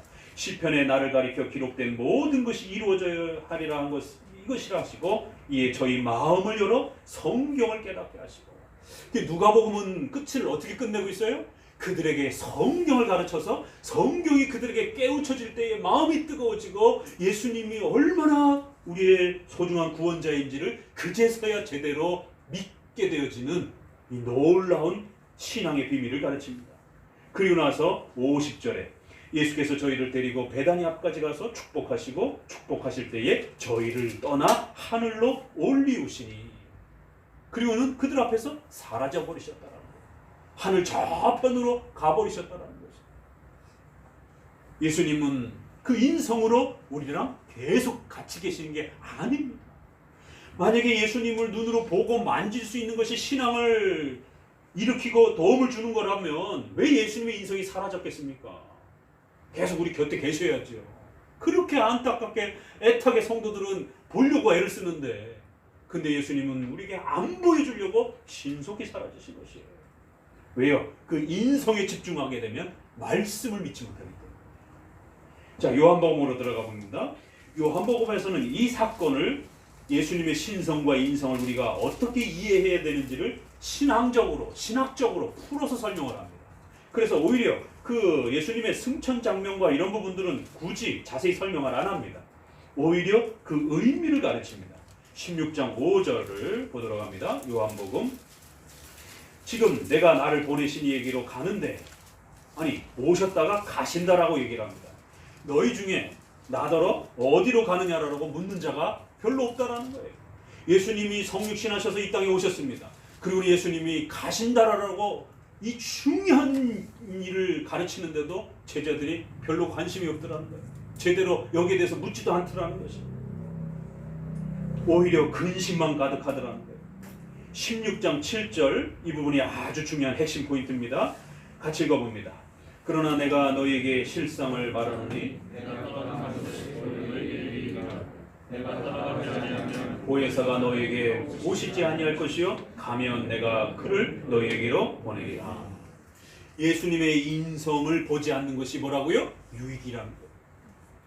성령 하나님이 이 땅에 오셔서 성경을 깨우쳐 주시면서 믿을 수 있는 이 구원의 신비로움이 온 세상에 전파되어지는 은혜가 펼쳐질 것이다라는 거예요. 자, 이것을 만약에 인성을 보면 어떤 일이 벌어지는가 보세요. 인성은 종말할 때에 어마어마한 그 시간과 공간을 초월하면서 우리가 부활체를 갖기 때문에 시력이 어마어마하게 좋아질 겁니다. 그래서 예수님의 인성을 수천만 수억이 되는 그런 크리스찬들이 공간적으로 세상에 수억이 모여 있다고 보세요. 몇 킬로 수십 킬로 될 거 아니에요. 그 수많은 사람들이 예수님을 쳐다보려면 인성은 하나밖에 없으니까 인성은 여기저기 흩어져 있는 게 아닙니다. 인성은 다 하나밖에 없으신 것입니다. 근데 그 하나의 인성을 바라보려면 얼마나 먼 거리에서 쳐다봐야 돼요. 지금은 우리가 10km만 멀어져도 눈에 안 보입니다. 부활체가 아닌 아직 연약하고 죄로 물들어 있는 우리의 이 연약한 육신의 이 시력으로는 10km만 떨어져도 예수님 볼 수가 없습니다. 그러면 예루살렘에만 계신 예수님을 이 멀리 떨어져 있는 전 세계 크리스찬들이 어떻게 예수님을 봅니까? 부활체가 아닌 상태에서. 그렇기 때문에 예수님의 인성이 지금 우리 곁에 계시다라면 몇몇 성도만 예수님을 보지 나머지 성도들은 예수님의 인성을 못 보는 거예요. 그렇기 때문에 예수님이 가시고 성령께서 오셔서 성경은 온 세상에 다 있으니까 성경을 배우고 깨달으면서 믿을 때에 그리스도와 하나가 되는 신비로운 구원의 역사가 온 세상 택자들에게 다 주어지는 구원의 이 풍성함들이 주어지는 겁니다. 인성으로는 이게 해결이 안 되는 거예요. 왜? 우리가 아직 부활체가 아니기 때문에. 우리의 이 시력으로는 예수님을 10km 바깥에 있는 예수님을 볼 수가 없기 때문에.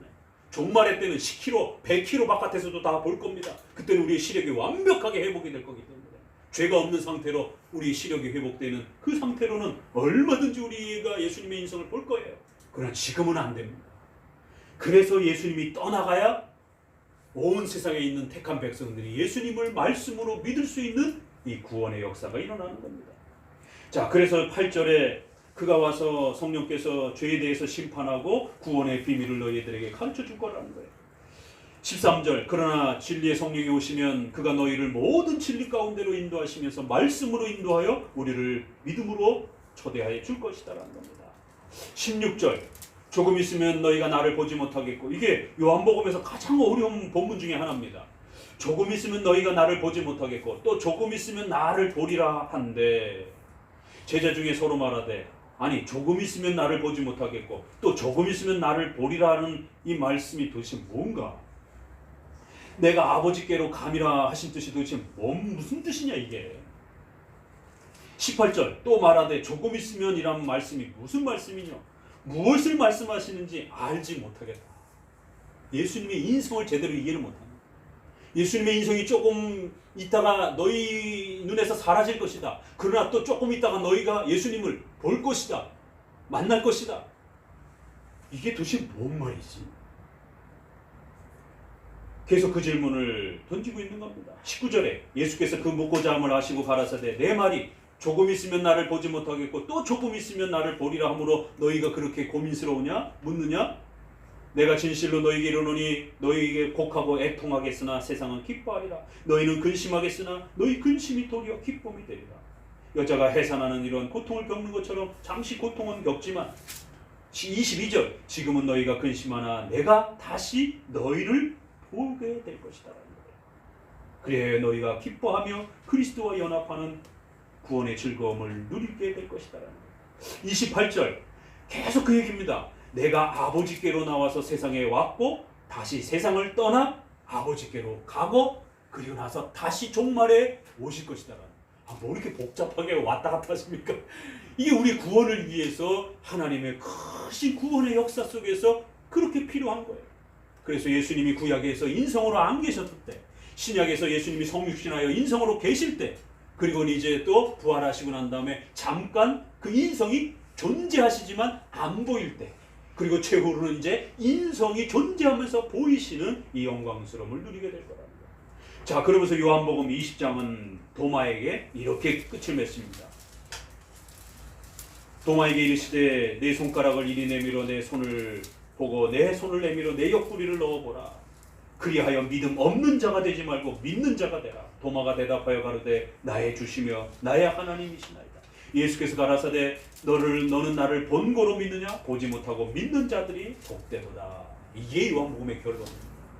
아니 성경에 이렇게 명백하게 나와 있는데 어떻게 해요? 예수님을 보고 만짐으로 믿는 게 아닙니다. 예수님을 보지 못하고 믿는 것이, 이게 진짜 믿음이라는 겁니다.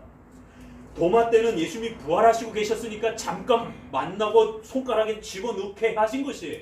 그러나 예수님이 꾸중하시면서 뭐라고요? 본고로 믿느냐? 그건 아주 수준이 낮은 것이다라는 거예요.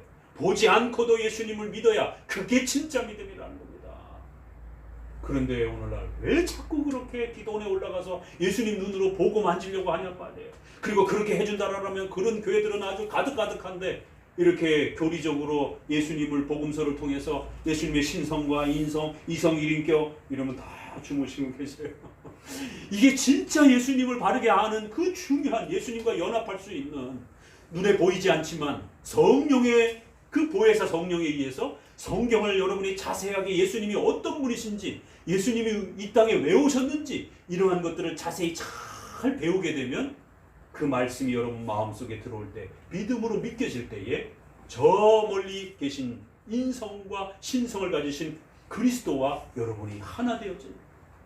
시간과 공간이 떨어져 있는데 그 그리스도와 하나가 되는 신비로, 그는 예수님을 영접한 자만이 아는 것이, 눈에 보이지 않지만 예수님이 나와 함께 계신다라고 하는 이 신비로운 믿음의 연합을 우리는 깨닫고 고백하게 되는 겁니다. 믿음으로 구원받는 것이. 사도행전 이제 1장 11절에도 예수님이 떠나가시면서 그 천사들이 제자들을 향하여 왜 하늘을 쳐다보느냐, 너희 가운데서 하늘로 올리우신 이 예수는 하늘로 가심을 본 그대로 종말 때 오실 것이다. 지금은 못 보는 것이다. 베드로전서 1장 8절에도 결론처럼 예수를 너희가 보지 못하였으나 사랑하는도다. 이제 보지 못하나 믿고 말할 수 없는 영광스러운 즐거움으로 기뻐하는 믿음의 결국 곧 영혼의 구원을 받으리라. 요한복음 20장과 같은 결론이에요. 베드로전서 1장 8절. 수많은 그 전도한 교회들을 향하여 베드로가 예수님을 직접 보고 만지고 같이 식사했던 베드로가 뭐라고 얘기를 해요? 우리는 예수님을 잠깐 봤지만 그것도 잠깐 3년이지 그 이후에는 우리도 예수님을 보지 못했다. 그리고 너희들도 예수님을 보지 못했지만 우리가 전해준 전도의 말씀을 듣고 너희가 예수님을 믿었도다. 그래, 잘했다. 바로 그 믿음이 너희를 구원할 것이다라는 거예요. 예수님을 보고 믿는 게 아니다라는 것입니다. 여러분, 절대로 예수님을 보고 싶어서 그림이나 조각으로 만들어 놓고 그 앞에서 절을 하거나 그 앞에서 여러분의 신앙의 어떤 것이라도 표현하면 안 됩니다. 예수님을 그림으로 만들어 놨어요. 그럼 어떤 일이 벌어지는지 아십니까? 그 쓰레기통에 버릴 수도 없어요. 버리자니 찜찜하고. 그러면 안 버리고 놓게 되면 그게 신입니까? 종이 쪼가리가? 이러지도 못하고 저러지도 못하는 거예요. 그래서 절대로 예수님의 그림과 조각을 나타내서는 안 되는 것입니다. 이런 부분들이 여러분에게 나눠드린 칼케톤 신조의 신성과 인성을 가지신 예수님이라고 벌써 1500년 전에 그렇게 우리에게 고백했던 거고, 또 여러분의 자료로 나눠드린 754년에 니케아 콘스탄티노플 회의에서는 절대로 예수님을 그릴 수 없다. 그런데 787년에 또 교회가 서로 싸움하면서 예수님의 인성은 그릴 수 있다. 그래서 어떻게 결론을 맺었느냐면 라트리아, 둘리아 이러면서 말장난한 거예요. 라트리아, 예수님을 숭배하기 위해서 그림으로 그린 건 아니다. 이 종이 쪼가리는 신성이 담긴 숭배의 도구는 아니다. 그러나 둘리아, 우리 자녀들에게 신앙 교육하기 위해서 신앙의 보조적인 그러한 도구로서 경배, 경외 정도는 쓸 수 있지 않느냐. 존경하는 수준으로 쓸 수 있지 않느냐. 이렇게 결론을 맺어요. 요게 가톨릭 교리가 된 거예요. 요게 지금 한국 교회 안에 들어와 있습니다. 교회 안에 예수님 그림 그려놓고 이게 신성입니까? 그건 아니라고 그래요. 양심이 있어서. 그러나 그래도 이거 쳐다보면서 우리 아이들이 이 예수님에 대해서 좀 이렇게 신앙도 배우고 학습 보조 자료로 이런 사고입니다. 이게 바로 787년에 니케아 회의의 결정이고 가톨릭의 결정이고, 이거를 칼빈이 이건 아주 샤머니즘적이고 미신적인 것이다라고 당장 없애야 된다라고, 이건 말장난이다라고, 오직 믿음으로 구원받아야 되고 오직 설교로 가르쳐야 되고, 하이델베르그 요리문답에서는 학습 보조 자료로서도 절대로 아이들에게 예수님을 그림으로 가르쳐서 소개해서는 안 된다라고 결론을 내린 것입니다. 락탄티우스라든가 에피파니우스라든가 초대 교부 때 교회를 닦았는데 누가 어떤 성도가 그랬는지 몰라도 예수님의 그림을 교회 문 바깥에다가 걸어놓은 이 교회사가 있습니다. 목사님이 당장 찢어버려요.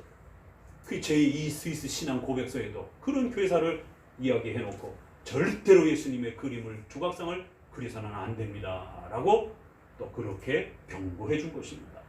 오늘 예수님이 내가 너희와 항상 함께 있지 않을 것이다 라고 하는 그리스도의 인성의 이 독특함을 다시 한번 잘 이해하셔서, 오늘 우리 시대는 인성을 눈으로 보거나 만질 수 있는 시대가 아니라 오직 성경을 성령의 도우심으로 믿음으로 믿을 때에 그리스도와 연합하고 만나고 구원받는 신비로운 역사가 일어나는 바로 그러한 종말의 전시대인 것입니다. 비록 우리가 예수님을 눈으로 보고 만질 수 없을지라도 얼마든지 성경을 통해서 성령의 도우심으로 믿음으로 예수님과 동행하며 구원받는 은혜를 누릴 수 있는 것입니다. 우리 종교개혁이 회복했던 오직 믿음으로 구원받으며 살리라고 하는 이 소중한 교리를 지켜나가는 우리 성도들 되시기를 주의 말씀으로 권면을 드립니다. 기도합니다. 오늘 귀한 예수님의 인성에 대한 말씀을 통하여 왜 예수님께서 신속히 그렇게 가셔야만 했는지, 예수님의 인성이 왜 신속히 그렇게 사라지셔야만 했는지, 그리고는 보혜사 성령이 다시 오셔서 말씀을 통하여 이제 우리 주님을 믿는 이 영광스러움이 우리에게 주어지는 게 왜 더 복되다라고 말씀하여 주셨는지를 깨닫게 됩니다. 오늘 우리 시대의 어리석음 때문에, 우리의 어리석음 때문에 자꾸만 예수님을 눈으로 보고 만지려고 하는 이러한 미신적인 이러한 신앙에 매여 있는 한국 교회를 불쌍히 여겨 주옵소서. 오직 말씀으로, 성령의 도우심으로, 믿음으로 예수님을 믿고 구원받는 이 귀한 역사가 일어나게 해 주옵소서. 예수님의 이름으로 기도합니다. 아멘. 찬송 102장 부르시면서 헌금하도록 합니다. 102장입니다.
귀한 헌금을 주님께 드립니다.